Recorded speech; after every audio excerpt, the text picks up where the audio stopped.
Assalamualaikum warahmatullahi wabarakatuh. Waalaikumsalam warahmatullahi wabarakatuh. Alhamdulillah, adik-adik sekalian, ya para pemirsa sekalian, alhamdulillah kita ketemu lagi di podcast NF, ya, yaitu belajar bareng dengan kakak-kakak pengajar dari PKB Nurul Fikri.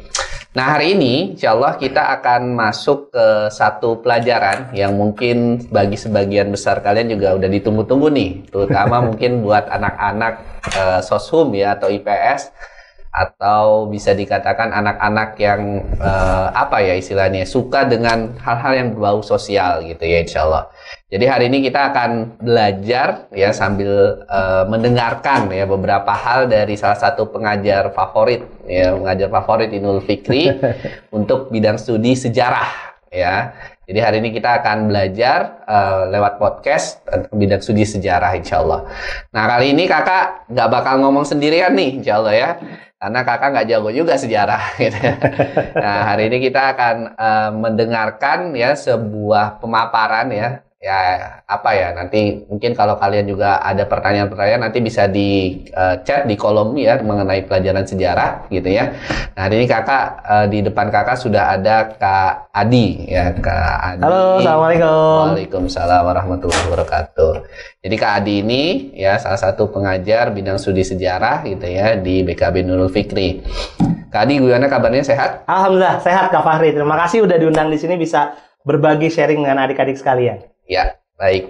Jadi Kak Adi ini kita akan belajar tentang sejarah ya. Atau nggak usah belajar deh, nggak enak. Ngobrol aja deh. Ngobrol santai aja. Ngobrol gitu, santai, ya. sore-sore ngobrol sambil santai. mendengarkan sebuah ilmu ya atau materi tertentu dari satu bidang studi. Betul. Jadi hari ini kita bicara tentang sejarah nih Kak Adi ya. Oke. Nah, sebelum sampai ke materi mungkin kenalan sedikit kali. Boleh dong. Kenalan dikit Boleh namanya dong. siapa, terus habis itu dulu ya kalau boleh nih Bu, biar menjadi penyemangat nih buat adik-adik sekalian.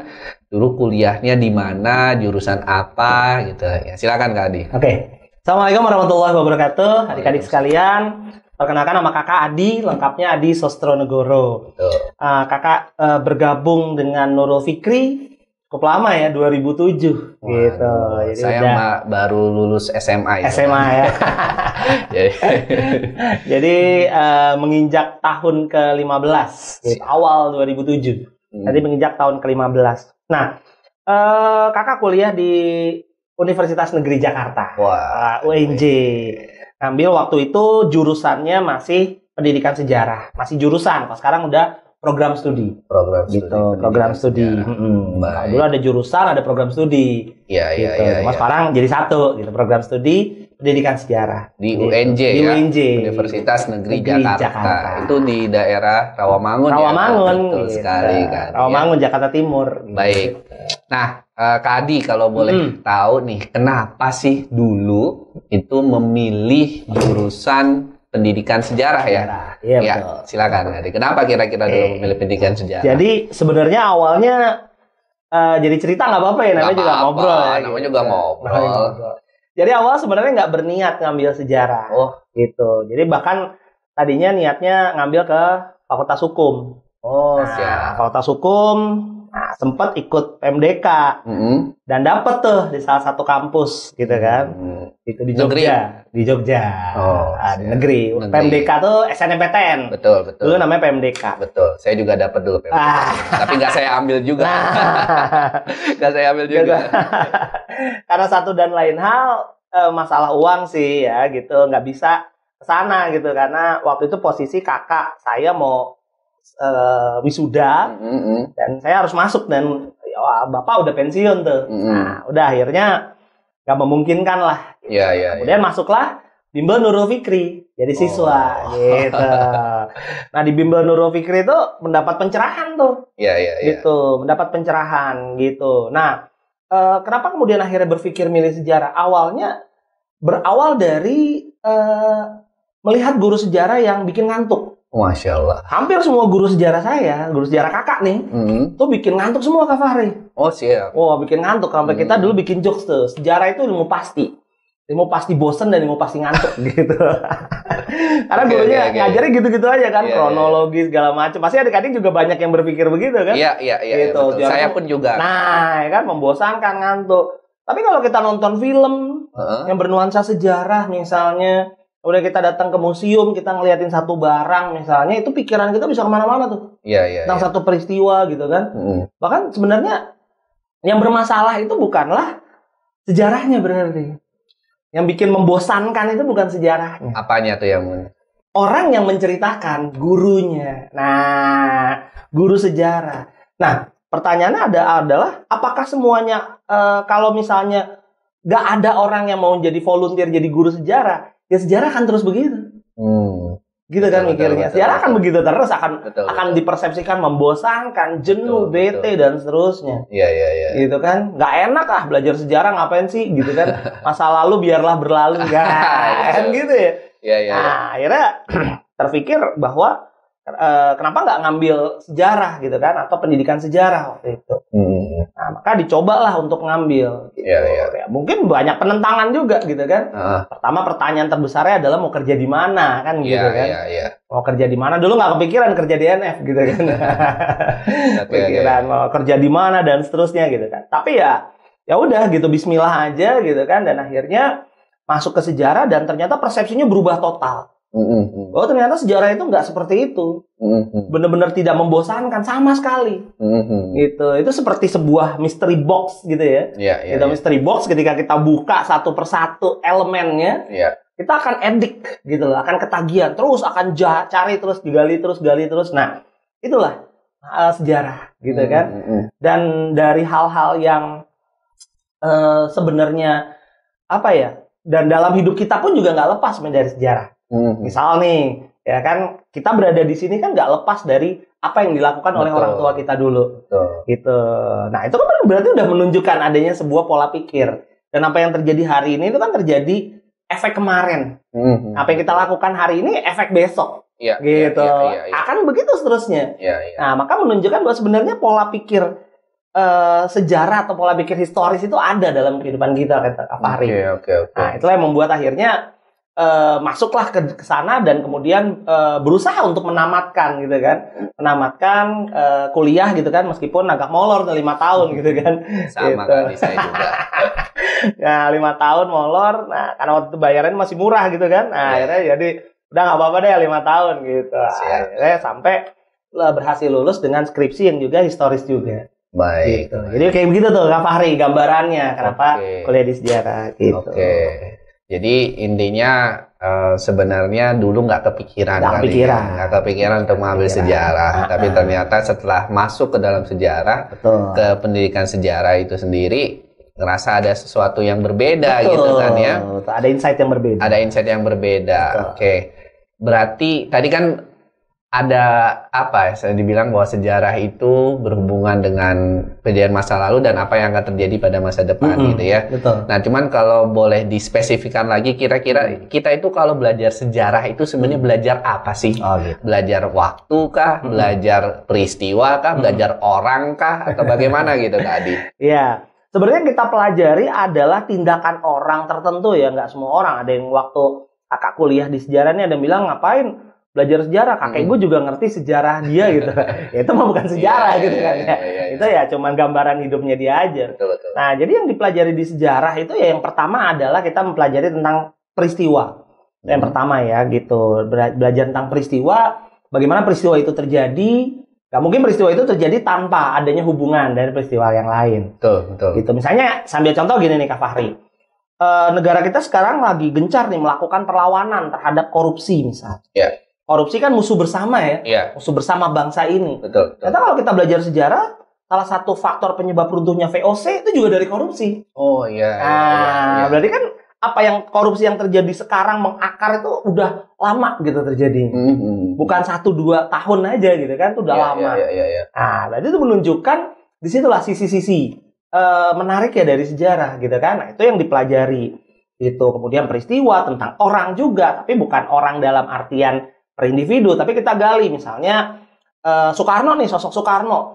Kenapa Soekarno berbeda dengan Pak Harto misalnya? Itu dikaji dari latar belakangnya, dari basic pendidikan dan seterusnya gitu. Sampai kemudian membentuk, nah itulah yang mempengaruhi dia dalam satu peristiwa misalnya. Entah peristiwa apapun gitu, pasti ada berhubungan dengan orang dan waktu. Tapi waktu sebenarnya cuma sebuah dimensi aja gitu, sebuah dimensi saja, bukan menunjukkan atau harus dihafal. Selama ini kita sering salah ya, waktu harus dihafal. Sebenarnya bukan, itu sebuah dimensi aja untuk membedakan peristiwa yang satu dan yang lain, serta untuk menunjukkan apakah ini berbeda atau tidak. Gitu. Dan satu hal yang saya pelajari ketika kuliah di sejarah, ternyata di sejarah itu ada logika. Nah, kita selama ini kan berpikir logika tuh yang eksak ya. Ternyata sosial juga ada logika, gitu, atau humaniora ada logika. Betul. Logika dalam sejarah pertama adalah logika perbandingan. Peristiwa yang sama bisa jadi kelihatannya sama tapi ternyata berbeda. Ada logika komparasi. Gitu, kita perbandingkan. Gitu. Misalnya nih konkretnya nih ya, peristiwa G30 PKI tahun 65. Itu berbeda dengan peristiwa PKI tahun 26. Oh, ada. Gitu. Ada tahun 26 gitu, di zaman pergerakan nasional. Itu berbeda tuh. Karakternya berbeda. Nah, itu ya logika komparasi. Tapi yang biasa dikenalkan yang cuman yang 65 yang G30 SPKI, yang biasa dibayar yang 26 tadi ya. 26. Itu juga baru dengar nih saya dari hari ini. Karena memang kurikulum di sekolah dipilih, makanya kurikulum di sekolah itu cuman gambaran doang, Kak Fahri. Gitu, ketika kita belajar sejarah ternyata lebih dalam lagi, itu cuma kulit terluar lah. Gitu, tuh lebih dalam lagi, lebih detail lagi, dan lebih bebas lagi ketika kita membahas. Gitu. Baik. Ada kedua logika hubungan kausalitas. Sebab akibat.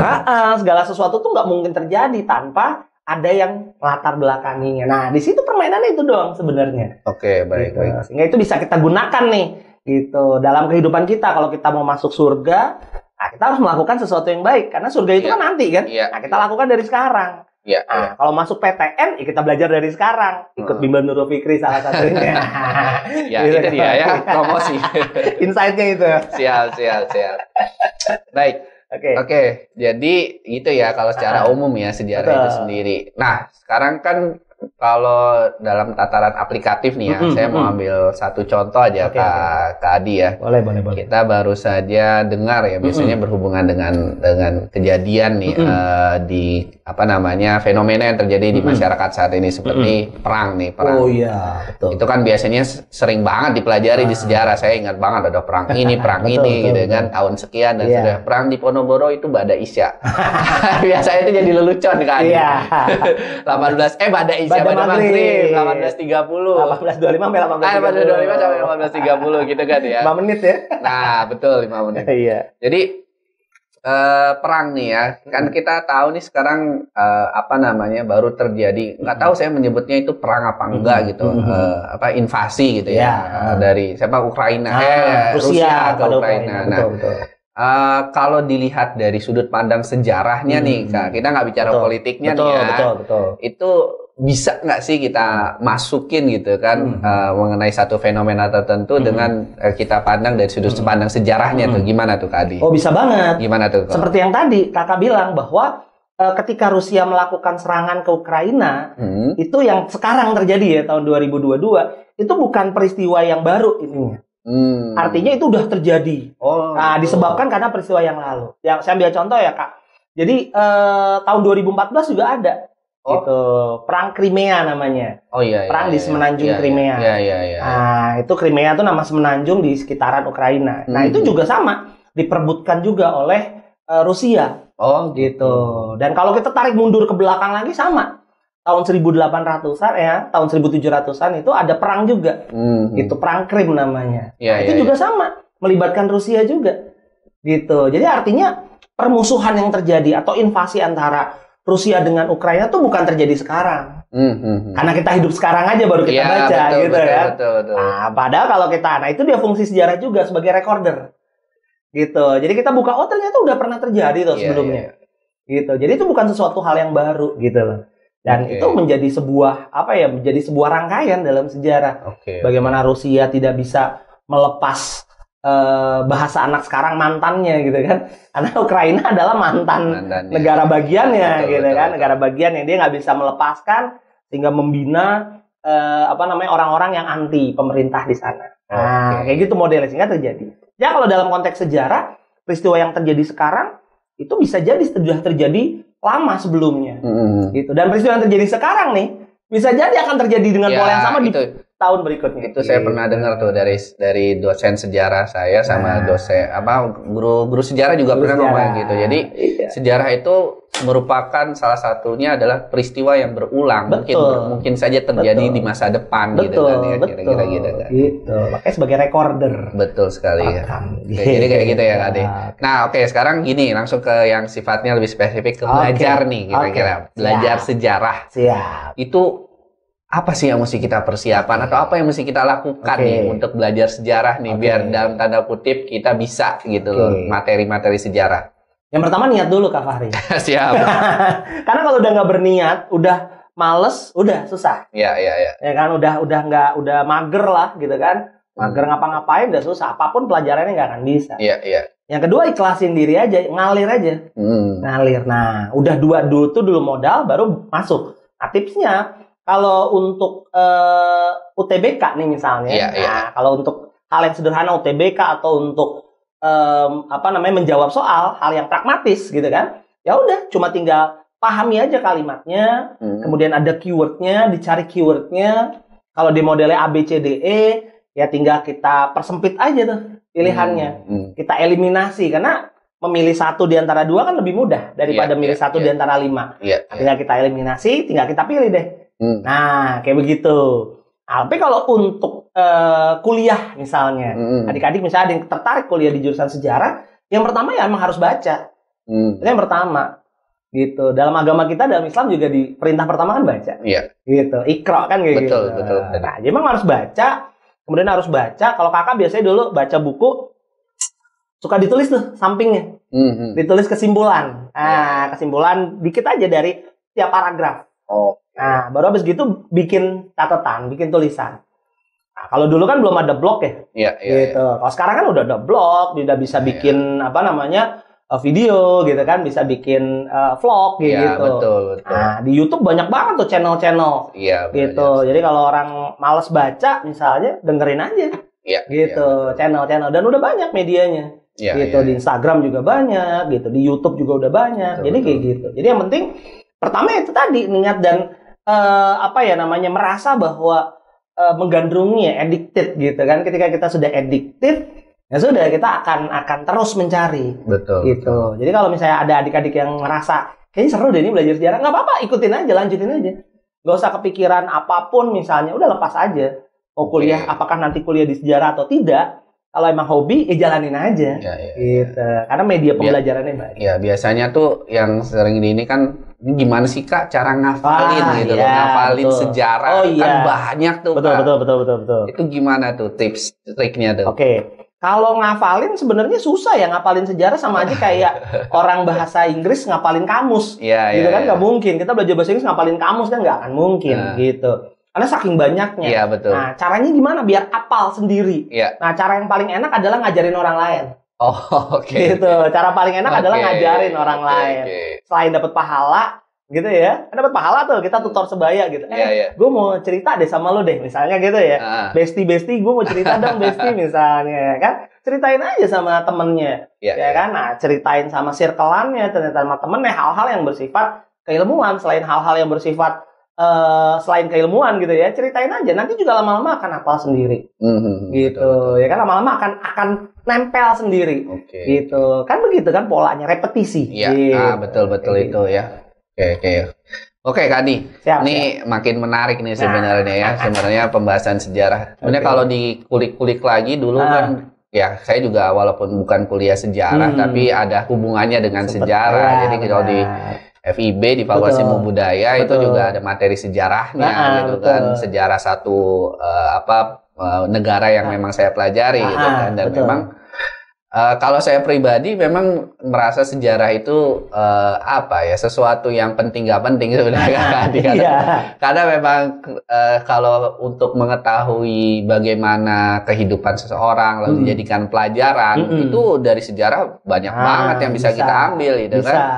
Ya misalkan kalau kita bicara sejarah Islam saja kan banyak itu tokoh-tokoh gitu kan, tokoh-tokoh yang bisa kita tiru bagaimana Ya contohnya Nabi Muhammad saja gitu Betul. kan, itu kan sejarah juga kan, sejarah juga. sirah nabawiyah gitu kan. Betul. Betul. Oke, Kak Adi, sekarang mungkin langsung ke salah satu. Kita mau coba membedah mungkin dua atau tiga soal. Dua kali, Kak Adi. Dua aja deh. Dua soal sejarah yang Kak Adi sudah persiapkan. Lalu nanti kasih bagaimana cara mempersiapkan atau mengerjakan soal yang kayak gini gitu. Silakan, Kak Adi. Nah, ini ada soal pertama nih. Ini diambil dari SNMPTN 2013. Ya. Ini kenapa diambil? Karena ini menarik nih soal. Ini soal kenapa disebut menarik? Karena ada jebakannya. Jebakannya menarik ya. Nih kalau kita perhatiin di sini, misalnya kalau kakak pakai ini ya. Nah di sini dikatakan kerajaan Islam yang pertama kali berkembang di Nusantara terletak di Semenanjung, Pulau Sumatera. Ayo jawabannya benar apa salah? Ternyata salah. Oke. Nah ini soal asli ya. Salahnya nih apa? Di kata Semenanjung. Oke. Karena Sumatera ya pulau. Bukan Semenanjung. Nah, yang disebut dengan Semenanjung kan konsep geografi nih. Semenanjung adalah tanjung yang memanjang. Dan beda sama pulau konsepnya. Pulau ya daratan isinya.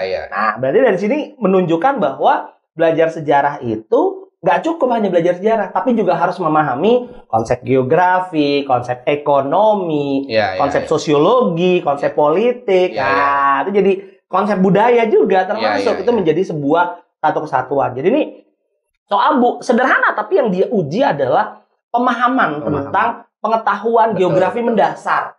Gitu, apa itu teluk, apa itu kan pelajaran SD kan, teluk, tanjung, selat gitu kan.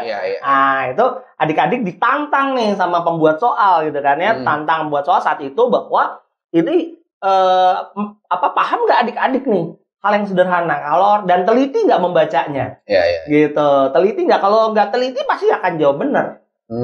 Gitu, karena berpikir memang secara fakta kerajaan Islam pertama ya Samudra Pasai, dan itu di Aceh. Aceh itu kan Sumatera. Betul. Gitu, orang akan menjawab benar, jebret aja. Ternyata zong. Zongnya dikata Semenanjung, itu menunjukkan ketidaktelitiannya. Gitu. Nah, baru yang bawah mah udah salah ya, karena Sumatera tidak dipengaruhi ya. Jawabannya salah karena dipengaruhi juga. Jadi itu menariknya. Cuma yang menarik adalah yang bagian atas itu. Gitu, karena menguji kita beberapa konsep selain konsep sejarah itu sendiri. Gitu. Jadi berpikir komprehensif. Gitu, gambarannya begitu.